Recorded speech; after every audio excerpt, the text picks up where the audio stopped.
Le Premier ministre Ousmane Sonko est reçu ce lundi à Rabat à l'occasion d'une visite officielle.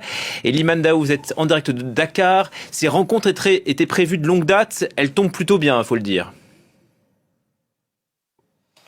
Absolument. La rencontre tombe à pic une semaine après cette finale chaotique, comme vous l'avez dit, de la Coupe d'Afrique des Nations. Une finale dont les prolongations sont poursuivies sur les réseaux sociaux entre Marocains et Sénégalais.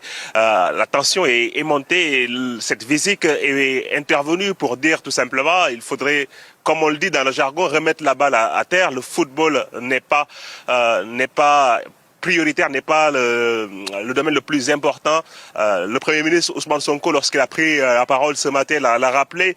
Le sport, par essence, je le cite, est un puissant facteur de rapprochement et de fraternité et ne saurait remettre en cause la solidité des relations entre le Maroc et le Sénégal. Le Premier ministre Ousmane Sonko a même, dès le lendemain de ces incidents, évité à plus de responsabilités et d'apaiser les tensions entre les deux communautés sur les réseaux sociaux. Il faut rappeler que cette coopération entre le Maroc et le Sénégal est solide.